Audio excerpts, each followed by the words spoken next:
ओम मुनित्रयं नमस्कृत्य तदुक्तिः परिभाव्य च वैयाकरणसिद्धान्तकौमुदीयं विरच्यते। सर्वेभ्यः श्रोतृभ्यः नमः। अस्माभिः गतपाठे यत् पठितं तद् एकवारं स्मरामः। वयं वैयाकरणसिद्धान्तकौमुदी इत्याख्यस्य तत्र चातुरर्थिकप्रकरणं पठितवन्तः। गतपाठः अस्माकं चातुरर्थिकप्रकरणस्य तद्धितेषु विद्यमानस्य चातुरर्थिकप्रकरणस्य अन्तिमः पाठः प्रवृत्तः। तस्मिन् अन्तिमे पाठे वयं सर्वादौ सूत्रं पठितवन्तः। तत्र उत्करादिभ्यश्छः इति उत्करादिगणपठितेभ्यः शब्देभ्यः चातुरर्थिकः छप्रत्ययः भवति। अतः उत्करीयः इति तत्र रूपम् अस्माभिः साधितम्। ततः नडादीनां कुक्चा इति अग्रिमं सूत्रम् अस्माभिः पठितम्।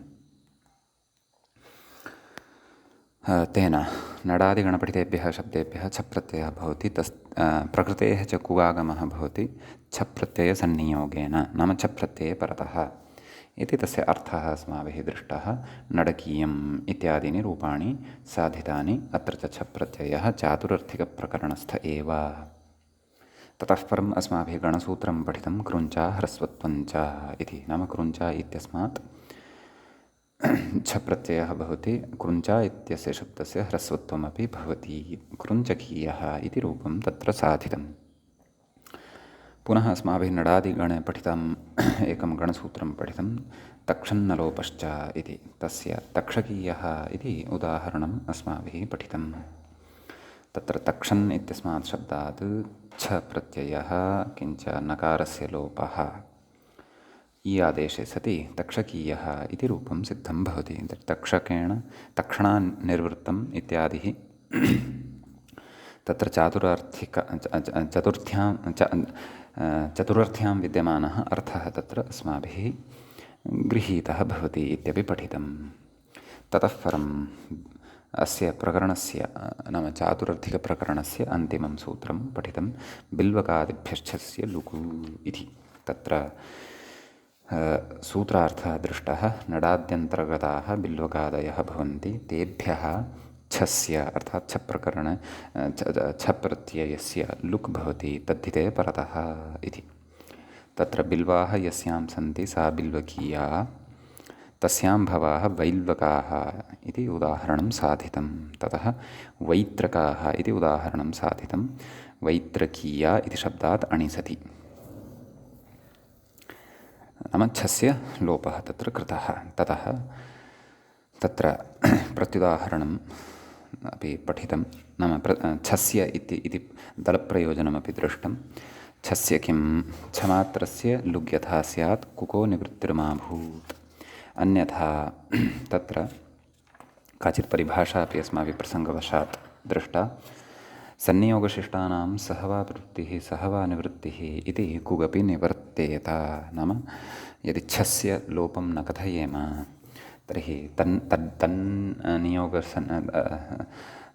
तत्सन्नियोगशिष्टः तत्र कुक् अपि निवृत्तिं प्राप्नुयात्। तस्मात् वैल्वकः अपि च वैत्रकः इत्यादिषु प्रयोगेषु कुकः अर्थात् ककारस्य श्रवणमेव न भवेत् इति। तत्र च लुग्ग्रहणं सूत्रे सर्वलोपार्थं कृतं। यदि लोपः इति तत्र नाम गतसूत्रात् यदि लोपः इत्यस्य एव ढे लोपोकद्रुवः इत्यतः लोपः इति यदि उच्येत तर्हि य उपधायाः इत्यस्यापि अनुवृत्तौ यकारस्य एव लोपः स्यात्। य उपधायाः इत्यस्य अनुवृत्तिः यदि न स्यात् तर्हि आदेः परस्य इत्यनेन ईय इत्यस्मिन् अर्थात् छकारस्य स्थाने यः ई आदेशः स्यात् ई आदेशः भवति तस्य ईकारस्य एव लोपः स्यात् इति अपि अस्माभिः तत्र पठितम्। एतावता च चातुरर्थिकप्रकरणम् अस्माभिः गते पाठे समापितम्। अधुना अस्माकम् अग्रिमं प्रकरणम् आरब्धं भवति। गतपाठस्य अन्ते व्याख्यायाः पङ्क्तिः इत्थम् आसीत्। य उपधायाः इत्यननुवृत्तौ तु आदेः परस्य इति ईकारस्यैव लोपः स्यात् इति भावः इति। इदानीम् अग्रिमस्य प्रकरणस्य आरम्भः भवति। अग्रिमं प्रकरणं भवति शैशिकप्रकरणम् इति। तस्य शैशिकस्य प्रकरणस्य एषः प्रथमः पाठः भवति। तत्र आरब्धः। तत्र आदौ कथयति ग्रन्थकारः, अथ तद्धितेषु शैशिकप्रकरणम् इति। अथ शब्दः मङ्गलार्थः अथवा आरम्भार्थे उपयुज्यते इति वयं जानीमः। तत्र च तद्धितेषु, वयं तद्धितेषु स्मः, तत्रापि शैशिकप्रकरणम् इदानीम् आरब्धं भवति। किञ्चित् दीर्घं प्रकरणं वर्तते, अपत्याधिकारप्रकरणमिव अत्र महान्तः विचाराः सन्ति। अतः प्रकरणवत् लघु अथवा लघीयः प्रकरणम् इदं नास्ति। भवतु नाम। तर्हि तत्र शैशिकप्रकरणे अस्माभिः विशिष्टाः व्यवस्थाः, विशिष्टाः अर्थाः च पठिष्यन्ते। अत्र किं किं पठिष्यते तत्सर्वं मूले ग्रन्थकारः अपि वदिष्यति, व्याख्याता अपि वदिष्यति। वयमपि कालक्रमेण तत्र नाम तत्र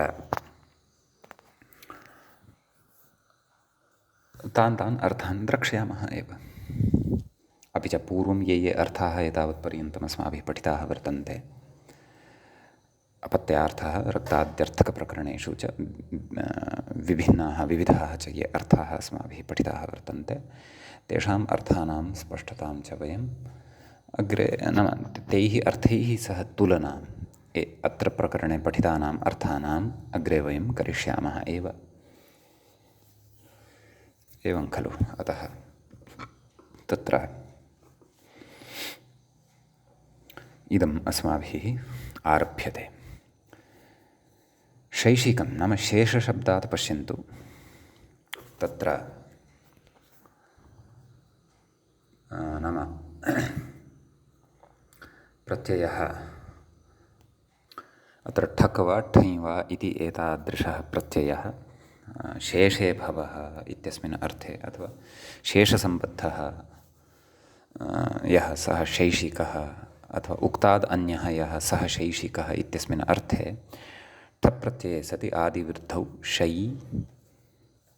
ष इक, षकारोत्तरवर्तिनः अकारस्य लोपः, शैष इक शैशिक, सुप्रत्ययः सस्य ऋत्विसर्गे अथवा सुस्थाने पूर्वरूपं विधाय शैशिकम् इति प्रयोगः अस्माभिः अत्र शक्यः साधयितुं। प्रकृते कः नाम शेषः इति वक्ष्यते, अग्रे वदिष्यति, ग्रन्थकारः वदिष्यति। परन्तु तत्र सद्यः अस्माभिः सूत्रस्य आरम्भः वर्तते कर्तव्यः। प्रथमं सूत्रम् अस्य प्रकरणस्य सर्वं स्पष्टं भविष्यति। के अर्थाः अत्र पठिष्यन्ते, शेषशब्दस्य अर्थः कः, तत्सर्वमपि सूत्रम् अस्ति। शेषे, शेषे इत्यत्र इति तत्र अस्माभिः गतप्रकरणे नाम चातुरर्थिकप्रकरणस्य अन्तिमं सूत्रं किं पठितमासीत्, नडादीनां कुक्च। ततः परं तत्र बिल्वकादिभ्यश्चस्य लुक् इति तु यत् पठितं तत्तु प्रत्ययसम्बद्धं प्रकरणम् अध्यायान्तरे यद् आसीत्, अध्यायान्तरे यद् आसीत् तदस्माभिः ततः स्वीकृत्य तत्र पठितं। समीचीनं। वस्तुतः तत्र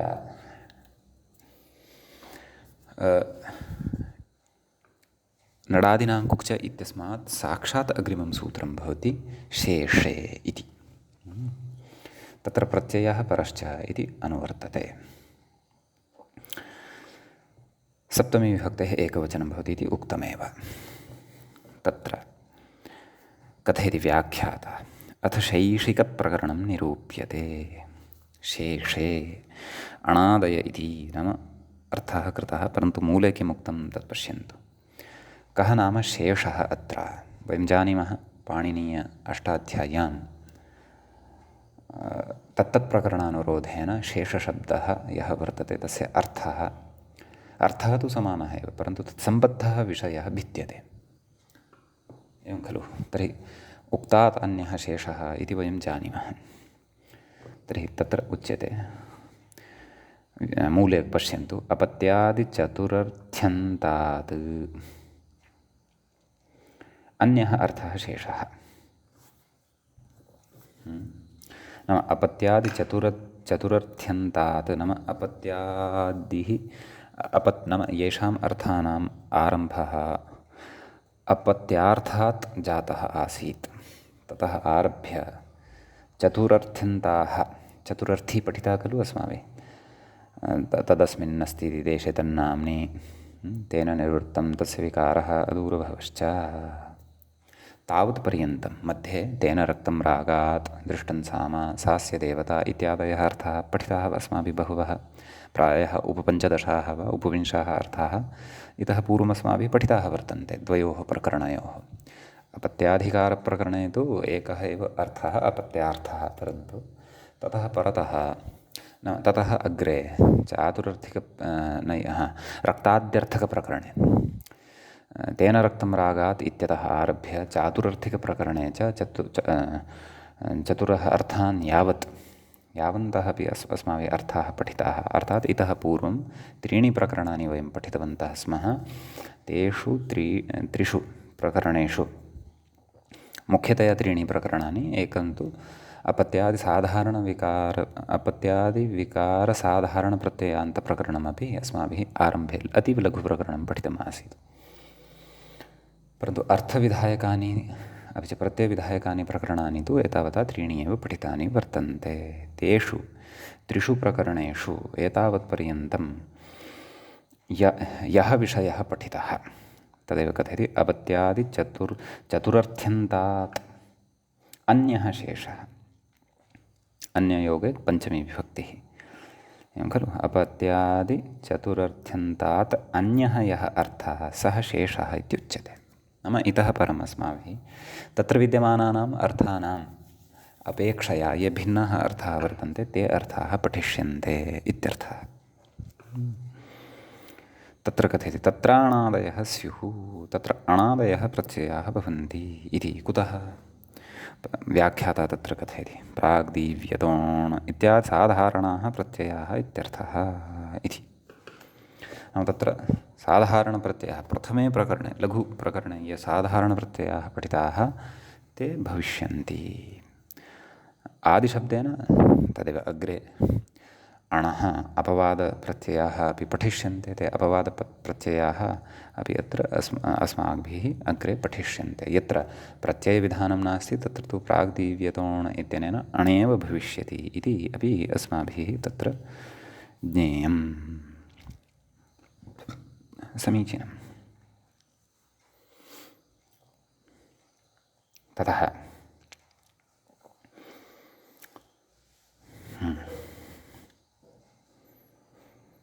अग्रे चतुर्भिरिति अस्तु। व्याख्याता तु अग्रे एव गतवान्, परन्तु अन्येषु अर्थेषु कानिचन उदाहरणानि तत्र यानि उक्तानि वर्तन्ते तानि द्रष्टव्यानि। पश्यन्तु, उदाहरति मूले चक्षुषा गृह्यते चाक्षुषं रूपम् इति। चक्षुषा गृह्यते अथवा तेन ग्राह्यम्, एतादृशः अर्थः एतावता अस्माभिः न पठितः वर्तते।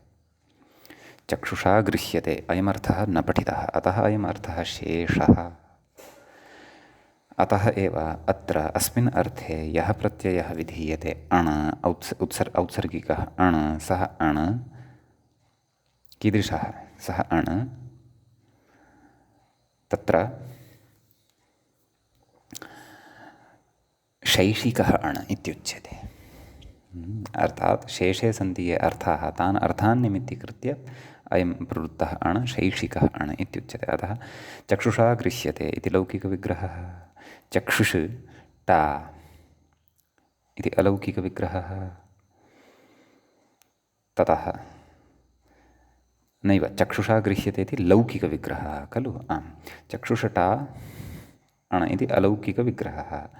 टा इत्यस्य लुक् सुपोधातु प्रातिपदिकयोः इत्यनेन तस्य अदर्शनं भवति। ततः परं चाक्षुष್ क्षन्तव्यः चक्षुष अण, यथा मूलशब्दः कः चक्षुष, चक्षुष अण आदिवृद्धिः तद्धिते स्वचामादेः चाक्षुष चाक्षुष, ततः सु आगच्छति, तस्य स्थाने अं पूर्वरूपादिकं विधाय चाक्षुषं रूपम् इति सिद्ध्यति। एवं किल। अग्रे श्रावणः शब्दः इत्युच्यते।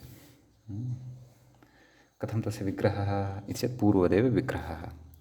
श्रवणेन गृह्यते यः शब्दः सः शब्दः श्रावणः शब्दः इत्युच्यते।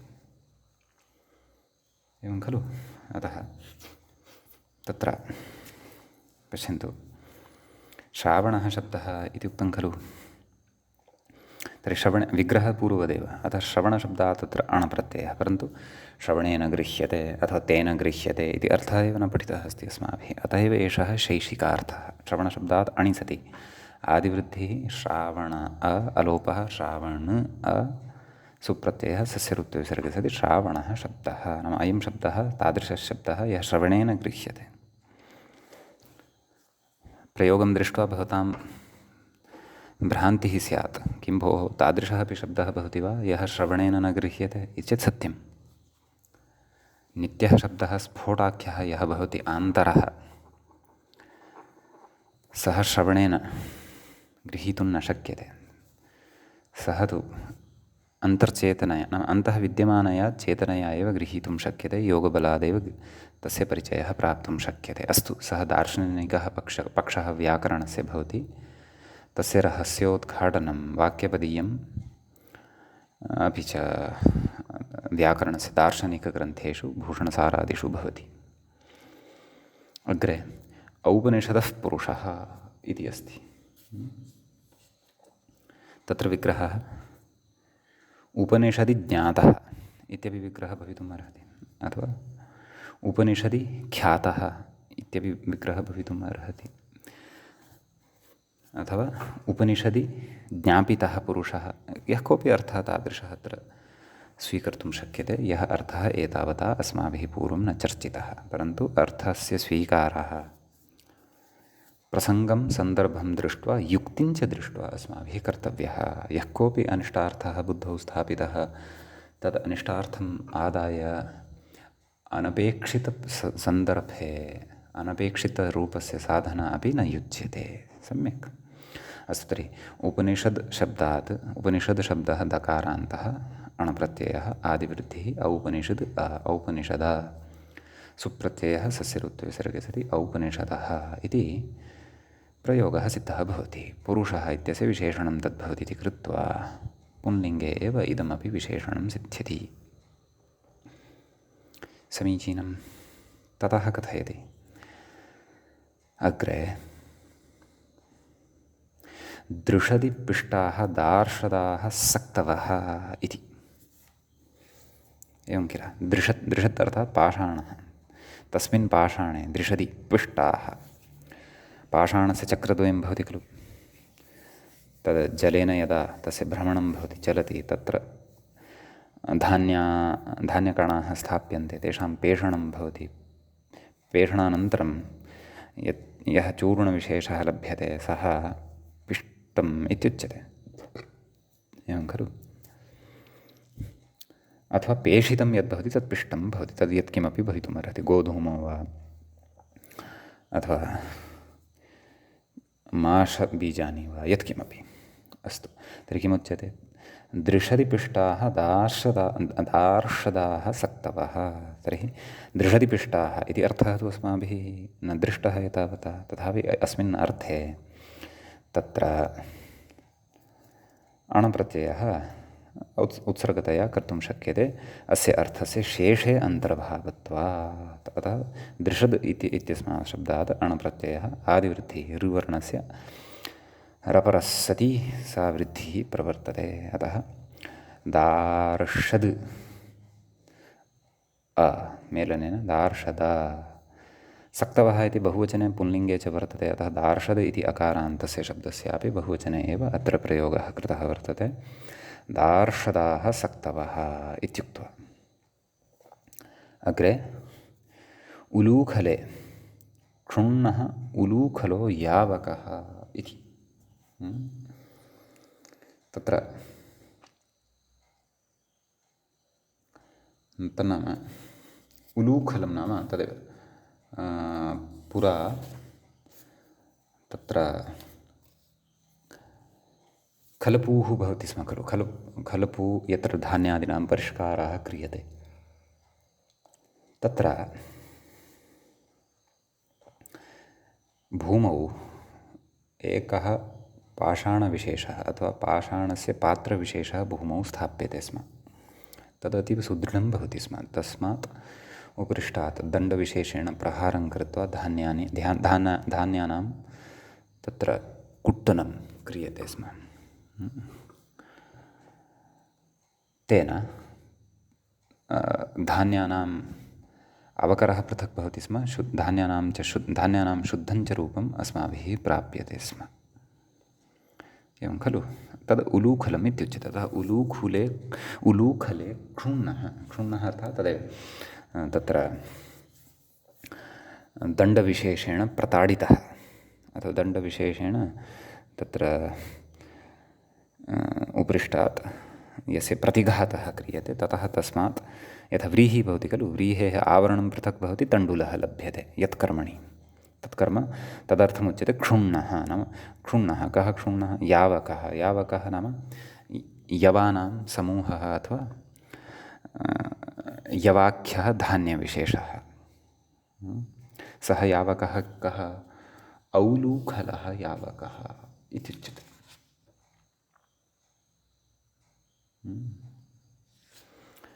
तर्हि उलूखल इत्यस्मात् शब्दात् अयञ्च अर्थः पूर्वं न पठितः।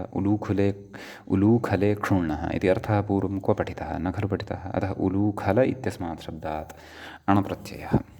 उलूखल अण आदिवृद्धिः। औलूखल लकारोत्तरवर्तिनः अकारस्य लुक्। औलूखल औलूखल औलूखल सुप्रत्ययः सस्य वृत्तविसर्गे सति औलूखलः इति तत्र उदाहरणं भवति सिद्धम्। समीचीनं। ततः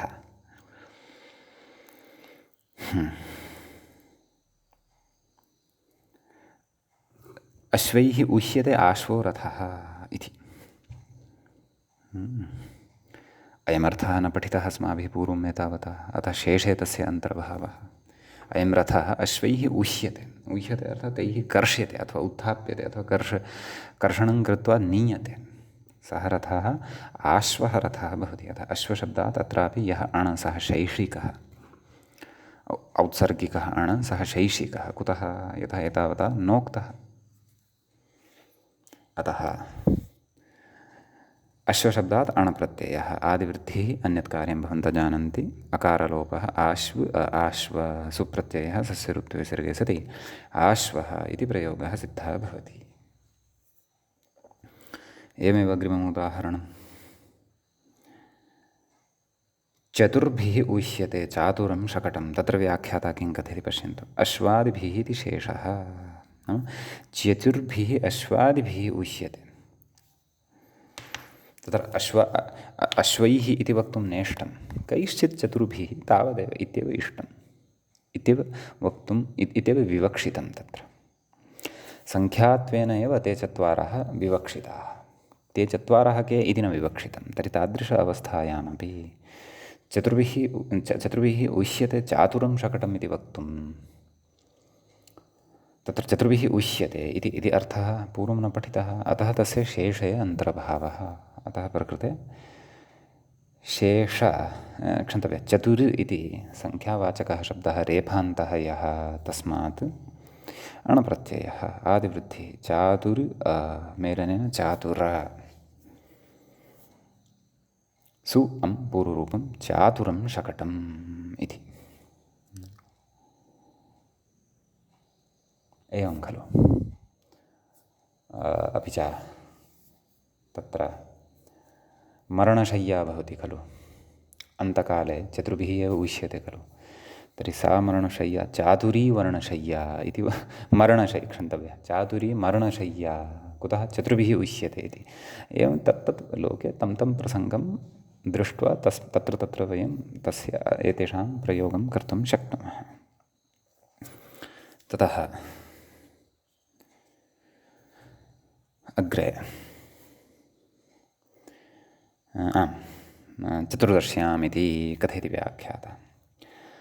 चतुर्दश्यां दृश्यते चातुर्दशं रक्षः इति कथयति। तत्र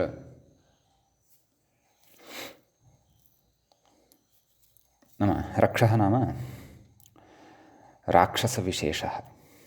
रक्षः रक्षसी रक्षांसि नपुंसकलिङ्गे तद्भवति। समीचीनं। तस्य दर्शनं चतुर्दश्यामेव भवति, अथवा चतुर्दश्यां विशेषेण भवति। चतुर्दश्यां भवति इति कृत्वा तत्र तस्मिन् अर्थे तत्र अणप्रत्ययः भवति। किं कस्मिन् अर्थे? चतुर्दश्यां दृश्यते इत्यस्मिन् अर्थे। यद्यपि रक्षस् इत्यस्य शब्दस्य अन्येपि अर्थाः भवितुम् अर्हन्ति, कोशः द्रष्टव्यः। अतः यस्य रक्षसः अर्थात् राक्षसस्य, रक्षः इति नपुंसकलिङ्गे अपि वर्तते, राक्षस इति पुंलिङ्गे अपि वर्तते। अतः यस्य रक्षसः दर्शनं चतुर्दश्यां भवति, सः तद् रक्षः अथवा सः राक्षसः चातुर्दशं रक्षः, चातुर्दशं पश्यन्तु, नपुंसकलिङ्गे अस्ति। कुतः? यतः रक्षः इत्यत्र रक्षस् इति शब्दोऽपि नपुंसकलिङ्गे एव अस्ति, अतः। समीचीनम्। अतः रक्षस् इत्यस्मात् तत्र कः प्रत्ययः? अण इति प्रत्ययः। कस्मिन् अर्थे? चतुर्दश्यां दृश्यते। स च अर्थः पूर्वं नोक्तः। अतः रक्षस् अण आदिवृद्धिः, राक्षस् अ मेलनेन राक्षस नैव क्षन्तव्यः। रक्षस् इत्यस्मात् न कर्तव्यः, चतुर्दशी इत्यस्मात् अणप्रत्ययः कर्तव्यः, क्षन्तव्यः, मम प्रमादः। चतुर्दश्यां दृश्यते इति खलु अर्थः। अतः चतुर्दशी इत्यस्मात् शब्दात् अणप्रत्ययः, आदिवृद्धिः, चातुर्दशी अण, चातुर्दशी अ, भत्वात् ईलोपः, चतुर्दश चतुर्दश सु अं पूर्वरूपादिकं कृत्वा चातुर्दशम् इति रूपं सिद्ध्यति। किं तद्? रक्षः। यतः चतुर्दश्यां दृश्यते तद्, अतः। समीचीनम्। ततः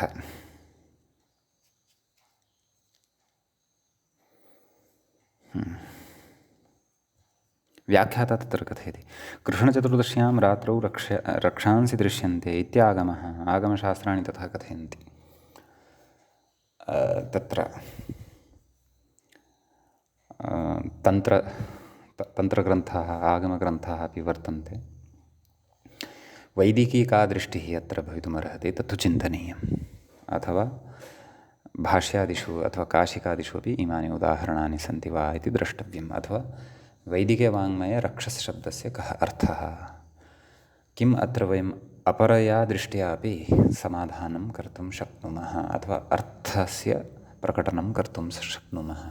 रक्षस् शब्देन अन्येपि के उक्ताः वर्तन्ते, ये खगोलीयदृष्ट्या भूगोलीयदृष्ट्या येषां खे अर्थात् आकाशे वा भूमौ वा चतुर्दश्यां कृष्णचतुर्दश्यामेव दर्शनं भवति वा इति प्रकारान्तरेण अपि एतादृशेषु उदाहरणेषु अस्माभिः अनुसन्धानस्य दृष्टिः स्थापनीया भवतु नाम।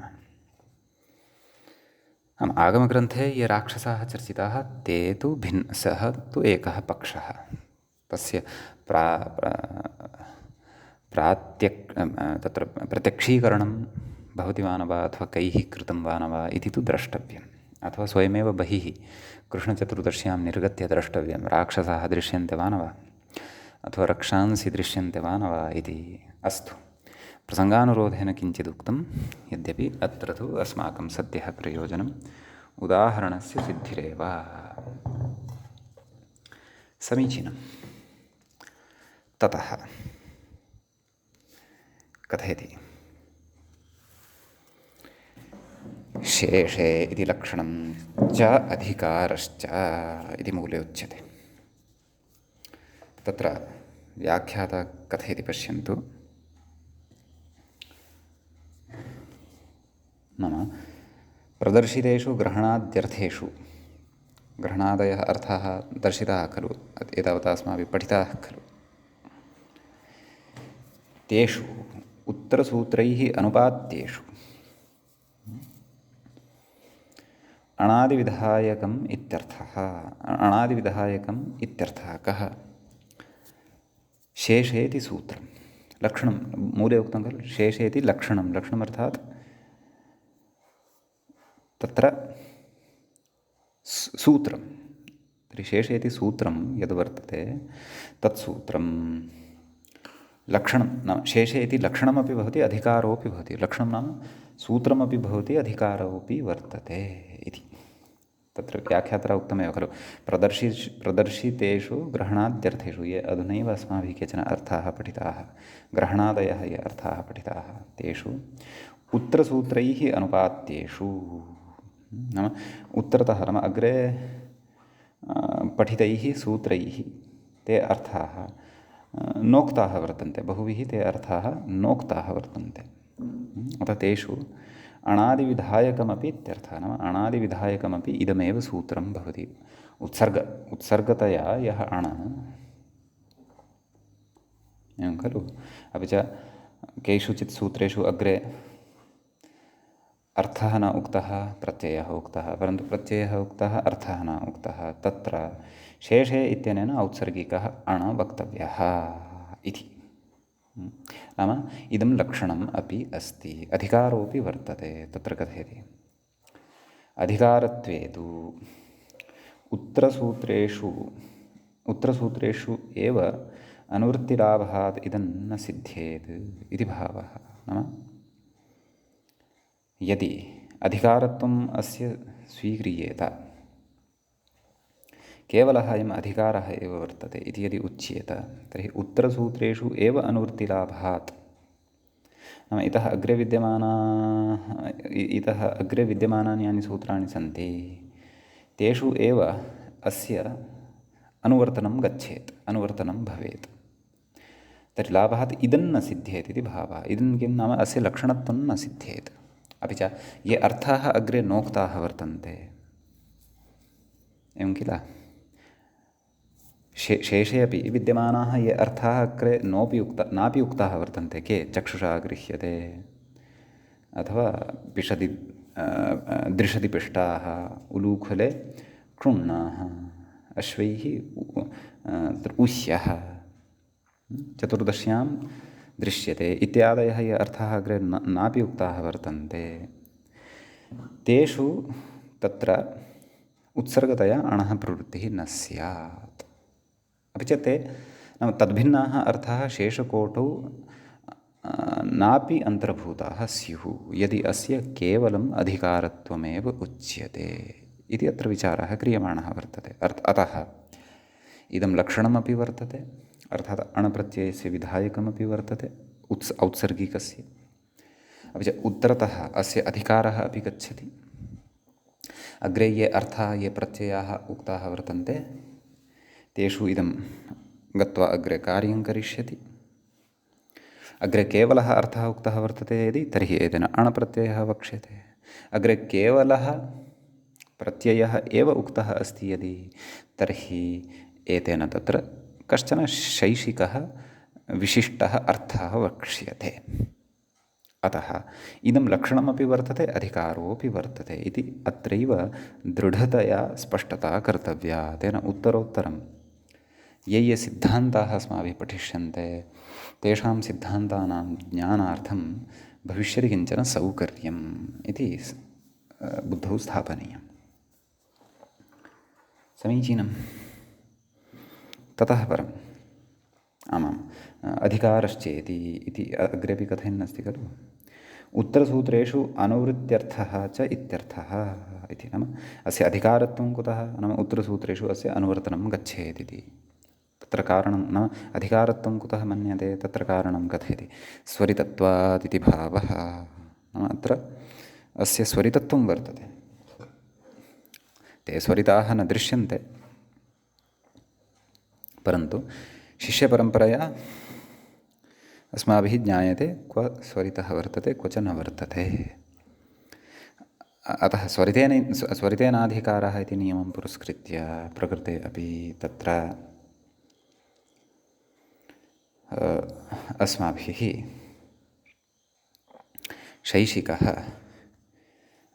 नैव अस्य अधिकारत्वमपि अङ्गीकर्तव्यं।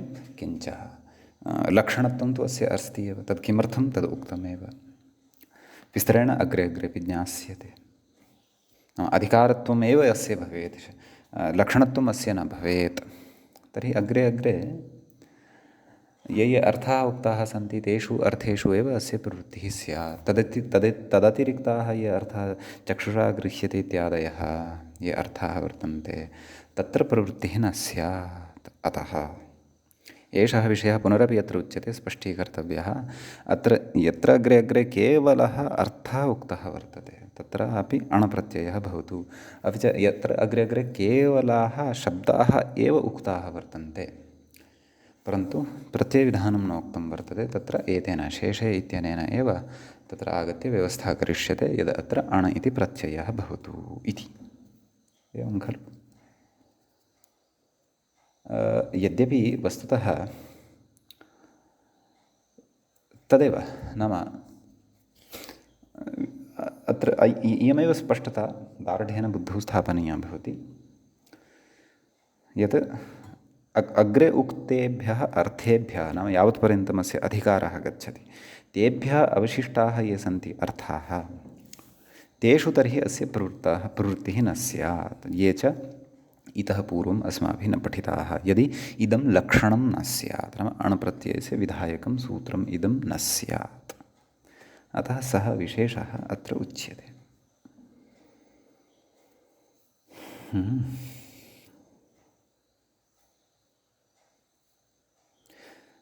तद् प्रथमा पङ्क्तिः स्पष्टा खलु, यत्र लक्षणम् इति व्याख्यात्रा यदुक्तं। पुनः पश्यन्तु तां पङ्क्तिं।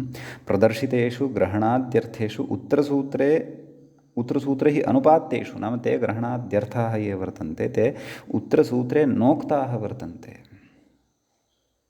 तत्र अणादिविधायकम् अपि इदं भवति इति सः अत्र आशयः ग्राह्यः। अस्तु, मन्ये एषा पङ्क्तिः भवतां स्पष्टा स्यात्। शेषे इति लक्षणं च अधिकारश्च। अग्रे उत्तरोत्तरं यथा यथा वयं प्रकरणं पठन्तः गमिष्यामः विषयाणां स्पष्टता अस्माकं स्वतः एव भविष्यति। सम्यक् अग्रे तत्र उच्यते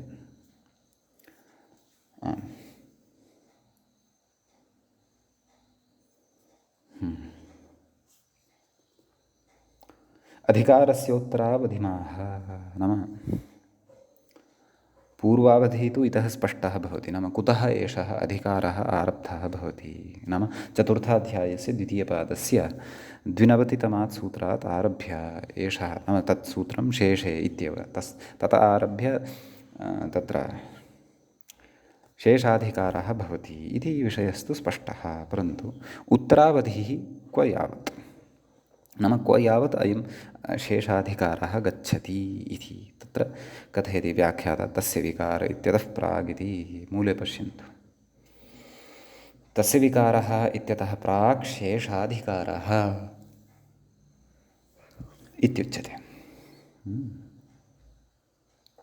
तर्हि तत्र तस्य विकारः इति सूत्रं क्व तदपि अत्रैव स्पष्टता कर्तव्या, स्फुटः विषयः स्यात् बुद्धौ। तत्र किमुच्यते चेत् चतुर्थाध्यायस्य तृतीयपादस्य 34,130 सूत्रं भवति। 43134 किं तस्य विकारः इत्यतः प्राक् नाम ततः पूर्वं तस्य विकारः नान्तर्भवति शेषे, परन्तु तस्य विकारः इति सूत्रात् पूर्वम् एव तत्र नाम शेषे इत्यस्य अधिकारः वर्तते। तर्हि पश्यन्तु चतुर्थाध्यायस्य द्वितीयपादस्य 92तमं सूत्रम् इदं। ततः आरभ्य समग्रः द्वितीयः पादः, तृतीयपादस्य च 34,100तमं सूत्रं यद्वर्तते ततः पूर्वं नाम तृतीयपादस्य 33,100 सूत्राणि अपि अस्मिन् शेषाधिकारे अन्तर्भवन्ति इति, यत्र च विशिष्टा काचित् व्यवस्था अस्माभिः पठिष्यते। सम्यक्। तर्हि अत्र शङ्का एषा न कर्तव्या यत् कथम् अस्य उत्तरावधिः तावत्पर्यन्तं निर्णीयते भवद्भिः इति चेत् तत्तु व्याख्यानात् निर्णीयते। व्याख्यानञ्च पाणिनेः तत्सर्वमपि प्रकरणं पठित्वा अथवा सर्वामपि अष्टाध्यायीं पठित्वा दृष्ट्वा वा अस्माभिः क्रियते व्याख्यानं। तच्च महाभाष्यकारादिभिः अथवा एते नव्यवैयाकरणैः प्राचीनवैयाकरणैः च सम्यक् अधीत्य, महाभाष्यं सम्यक् अधीत्य निर्णयं गृहीत्वा सरलार्थं सौकर्येण अस्माकं कृते अत्र आगत्य उक्तं यत् तस्य विकारः इति सूत्रात् पूर्वं भोः शेषे इत्यस्य अधिकारः भवति इति। समीचीनम्। अग्रे कथयति, न च उत्तरसूत्रेषु निर्दिष्टानाम् अर्थविशेषणानाम् अपत्यादिचतुरर्थ्यन्तात् अन्यत्वस्य सिद्धत्वात् शेषाधिकारो व्यर्थति वाच्यम्। इदानीं कश्चन विषयः अत्र उच्यते, कश्चन सैद्धान्तिकविषयः अत्र उच्यते। यद्यपि मूले यः विषयः चर्चनीयः आसीत् सः सम्पन्नः, मूले शेषे इति लक्षणमपि भवति, अधिकारो भवति, तस्य विकारः इत्यतः पूर्वं शेषे इत्यस्य अधिकारः वर्तते इति सर्वम् अस्माभिः पठितं दृष्टञ्च। परन्तु तत्र केचन विचाराः सद्यः मूले नोक्ताः, परन्तु अग्रे इत्येषां विचाराणाम् अपेक्षा कदाचित् स्यात्। अतः यावत् शक्यं ध्यानेन श्रोतव्यम्, अवगतं चेत् वरं, नापि अवगतं चेदपि चिन्ता नास्ति। गच्छता कालेन स्वयमेव ते विचाराः स्फुटाः भविष्यन्ति। आम्, कदाचित् किञ्चित् श्रुतं चेत् तर्हि अपेक्षते स्थले तत्सम्बद्धः संस्कारः जागृतः भविष्यति। तर्हि अत्र पूर्वपक्षे अवतरणिकायां किमपि आक्षिप्यते, तत् कः आक्षेपः तत् पश्यन्तु। न च उत्तरसूत्रेषु, नाम शेषे इत्यतः अग्रे तदेव तत्र राष्ट्रवारपाराद्घकौ इत्यतः इत्यादीनि यानि अग्रे सूत्राणि वर्तन्ते, तेषु सूत्रेषु निर्दिष्टानाम् अर्थविशेषाणाम्, एवं खलु, अपत्यादिचतुर्थ्यन्तात् अन्यत्वस्य सिद्धत्वात्, नाम तत्र ये अर्थाः उक्ताः वर्तन्ते इतः अग्रे, नाम अग्रे सूत्रेषु, नाम शैशिके प्रकरणे अत्र कीदृशाः अर्थाः सन्ति?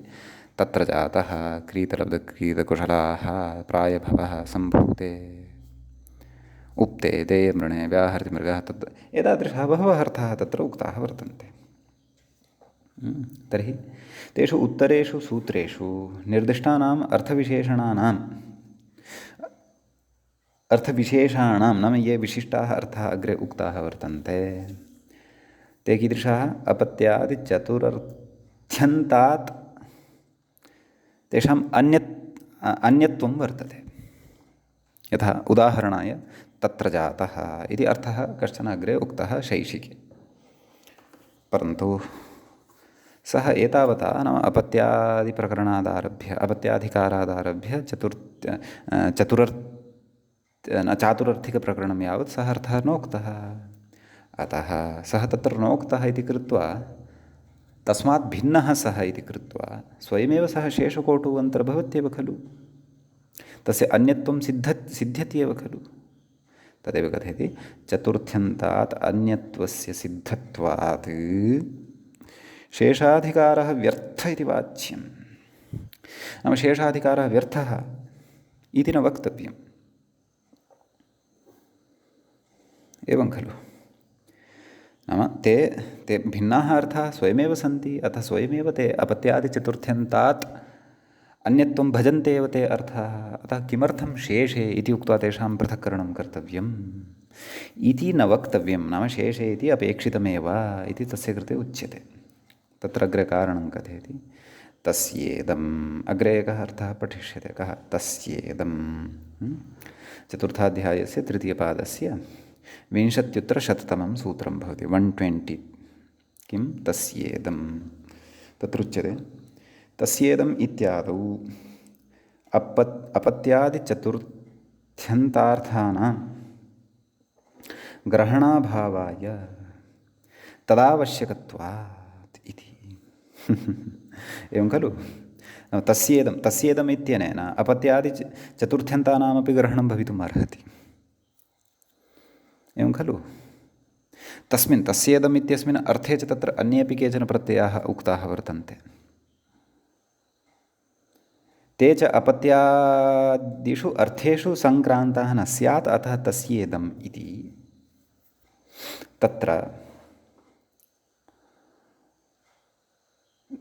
तस्येदम् इत्यनेन अपत्यादिचतुर्थ्यर्थान्तानां ग्रहणं यथा न स्यात्। यतः उपगोः अपत्यम् औपगवः, तत्र तस्येदम् इत्यपि भवितुमर्हति खलु। तच्छब्दवाच्यः कः? उपगुः। तस्य अपत्यं, तस्य इदं शब्दं तत्र इदं शब्दः सामान्य नपुंसके उच्यते, परन्तु इदं नाम अयं तस्य पुत्रः अथवा इदम् अपत्यम्। एवं खलु? अतः ग्रहणाभावाय तदावश्यकत्वात्, नाम तस्येदम् इति शेषाधिकारे यत् पठितं वर्तते तेन अपत्यादिचतुर्थ्यन्तार्थाः ये वर्तन्ते तेषां ग्रहणं यथा न स्यात्, अतः शेषे पृथक्कोटौ इतः अग्रे किञ्चन प्रकरणं कर्तव्यम्। अन्यथा तस्येदम् इत्यनेन अपत्यादीनामपि ग्रहणं भविष्यति, अपत्यादीनां विधानं व्यर्थं भविष्यति। किञ्च तस्येदम् इत्यस्मिन् अर्थे अन्येपि ये प्रत्ययाः उक्ताः वर्तन्ते अग्रे, तेपि अर्थाः अपत्यादिषु अर्थेषु सङ्क्रान्ताः भविष्यन्ति, वृद्धाच्छः इत्यादयः। तन्मा भूत् एतदर्थं तत्र शेषे इति अधिकारः आरब्धव्यः भोः, अतः शेषे इति नापेक्षितम् इति भवता या अत्र सङ्कल्पना क्रियते सा न युज्यते इत्युच्यते।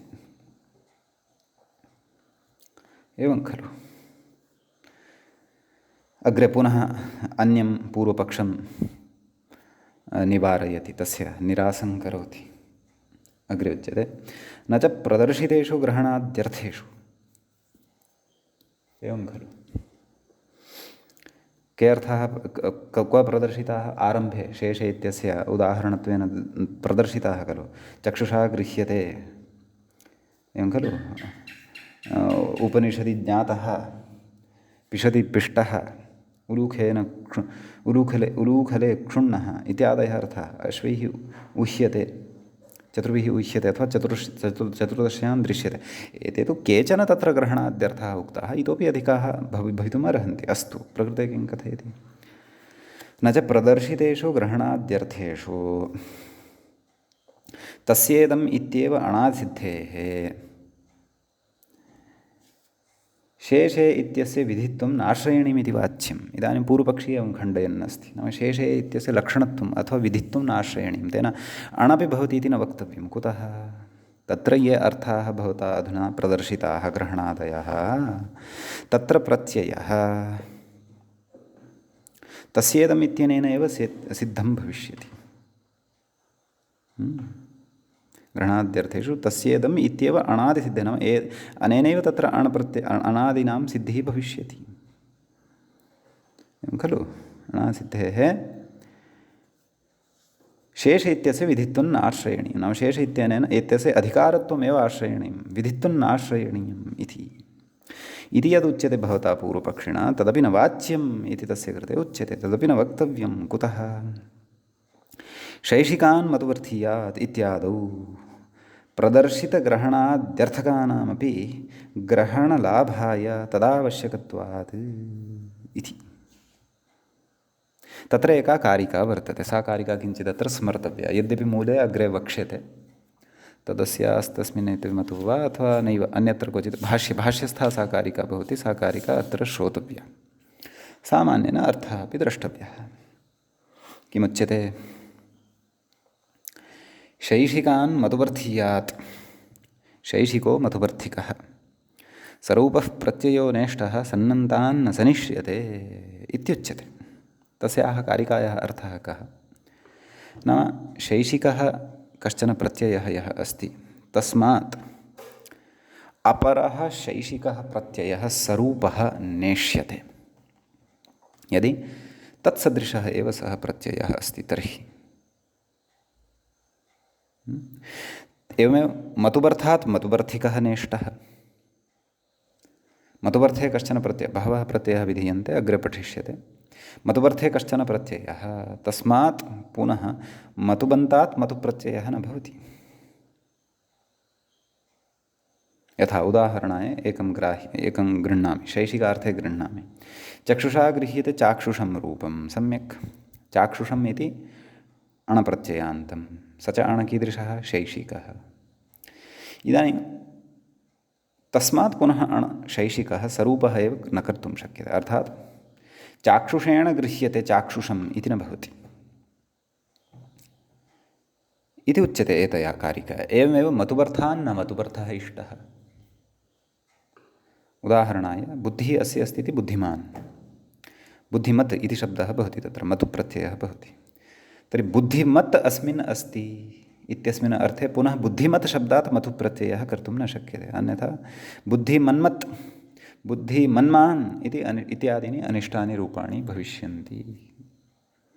एवं खलु सरूपः प्रत्ययः नेष्टः सन्नन्तान् न सनिष्यते इति काचित् कारिका अस्ति अग्रे पठिष्यते। एवमेव सन्नन्तादपि सन्नन्तः नेष्टः सन्नन्तादपि सन् प्रत्ययः नेष्टः। यथा कर्तुम् इच्छति चिकीर्षति चिकीर्ष इति सन्नन्तः धातुः पुनः तस्मात् तस्यैव क्विबादिकं कृत्वा तत्र चिकीर्षा इति निर्मामः अथवा चिकीर्ष इति निर्मामः पुनः चिकीर्ष इत्यस्मात् पुनः सन् प्रत्ययः न भवति। यतः चिकीर्ष इत्यस्य धातुत्वम् अस्ति एव केन सनाद्यन्ता धातवः इत्यनेन तस्य धातुत्वं भवति। धातुत्वं यदि लब्धं तर्हि पुनः तत्र धातोः कर्मणः स्मानकर्तृकादिच्छायां वा इत्यनेन पुनः सन् उत्पद्येत। चिकीर्ष स चिकीर्षसा चिकीर्षति इत्यस्य स्थानस्य इति प्रयोगः यथा स्यात् तदा चिकीर्षसति इत्यपि सन् प्रत्ययद्वययुक्तः युक्तं रूपं स्यात्। तत्सर्वमपि अनिष्टं न स्यात् इति कारिकायाः अर्थः सामान्येन अस्माभिः विचारितः। इदानीम् अत्र आगच्छन्तु कथम् अस्य खण्डनं क्रियते। यद् पूर्वपक्षिणा उक्तं यत् तत्र तस्येदम् इत्यनेनैव ग्रहणाद्यर्थाः सिद्ध्यन्ति अतः शेषे इत्यस्य विधित्वं नाश्रयणीयम् इति उक्तं। तत्र तस्य समाधानत्वेन किम् उक्तं तत् पश्यन्तु। शैषिकान् मतुवर्थियात् तदेव वार्तिकं यद् अस्माभिः अधुना पठितम् इत्यादौ प्रदर्शितग्रहणाद्यर्थकानामपि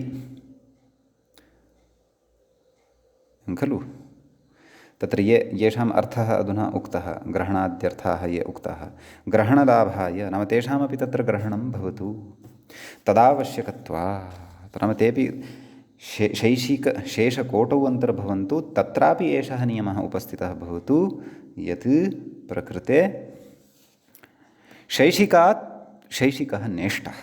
यदि शेषे इति अधिकारः एव न क्रियेत एवं खलु चिन्तयन्तु एकस्मै क्षणाय चिन्तयन्तु शेषे इति यदि अधिकारः एव न क्रियेत तर्हि तत्र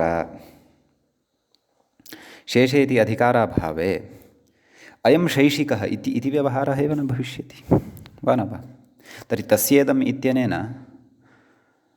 कृतः यः अण सः शैषिकः नास्ति वा न वा। तस्येदम् इत्यनेन कृतः अणपि शैषिकः नास्ति। शैषिकः नास्ति चेत् तत्र शैषिकात् शैषिकः न भवति नाम यत् कारिकया उक्तं शैषिकात् शैषिकः न भवति मतुबर्थात् मतुबर्थीयः न भवति इति यदुक्तं तस्य नियमस्य तत्र उपस्थितिः एव न भविष्यति। कुतः यतः सः शैषिकः नास्ति अतः एवं किल तर्हि तस्य नियमस्य यदि तत्र उपस्थितिरेव न भविष्यति तर्हि चक्षुषा गृह्यते चाक्षुषं रूपं चाक्षुष इत्यस्मात् पुनः तत्र चाक्षुषेण गृह्यते इत्यस्मिन् अर्थे पुनः तत्र तस्येदम् इति अण पुनः तदन्तात् पुनः अण चाक्षुषम् इत्येव रूपं परन्तु बहुवारम् अण तत्र कर्तव्यं स्यात्। परन्तु शैशिकात् शैशिकः नापेक्षितः एव इति सिद्धान्तः।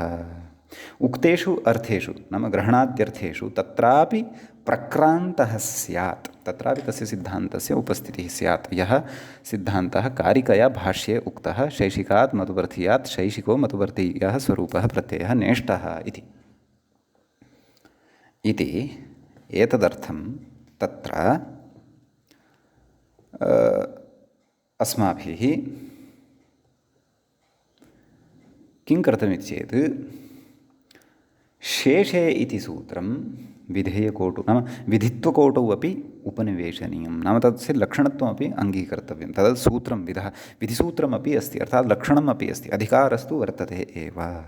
अतः कोऽपि पृच्छति यदि शेषे इति अधिकारसूत्रं वा विधिसूत्रं वा तद्धितेषु पठितं शेषे इति सूत्रम् इति चेत् उभयमपि विधिसूत्रमपि वर्तते अधिकारम् अपि वर्तते। लक्षणम् अर्थात् विधिसूत्रम् अधिकारसूत्रमपि वर्तते इति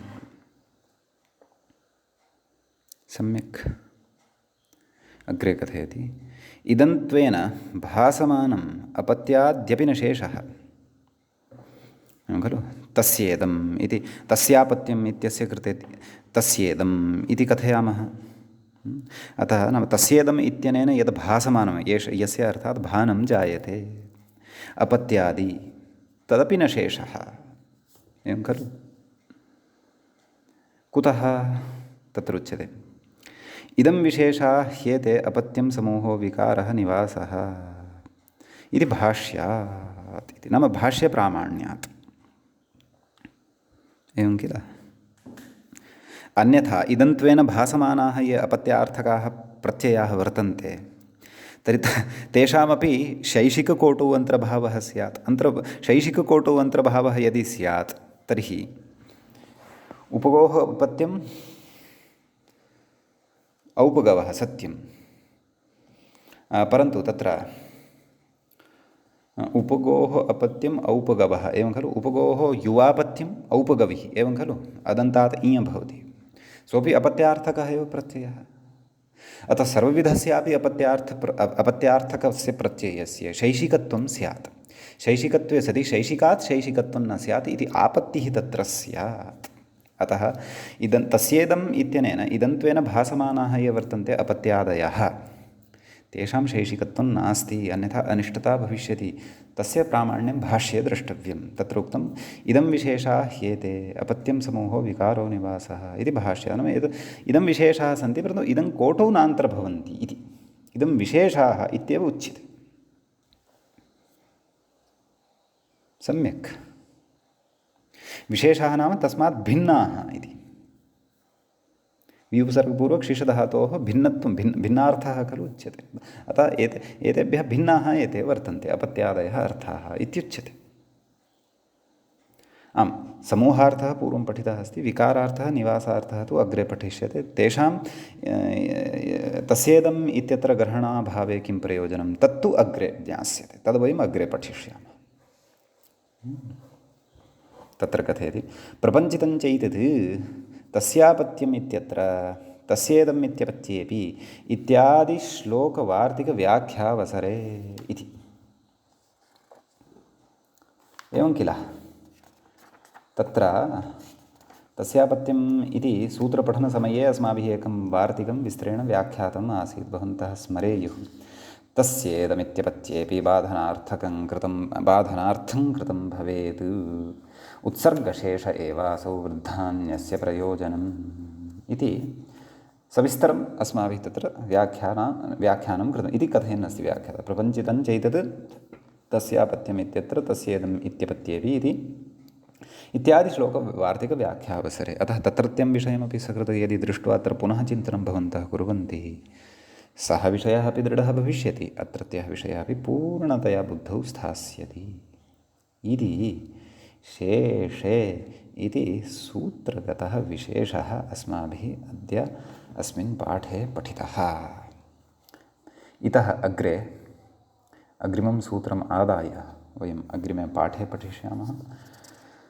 शैशिकप्रकरणस्य आरम्भे केचन सिद्धान्ताः अस्माभिः निश्चयेन भविष्यन्ति ज्ञातव्याः। तेषां सिद्धान्तानां तत्र बुद्धौ अस्माभिः स्थापनं कर्तव्यं यदि तर्हि निश्चयेन एव तत्र अस्माभिः सूक्ष्मेक्षिका कर्तव्या भविष्यति। एवञ्च तद्धितेषु शैशिकप्रकरणस्यास्य प्रथमः एषः पाठः सम्पन्नतां गतः। नमः सर्वेभ्यः श्रोतृभ्यः।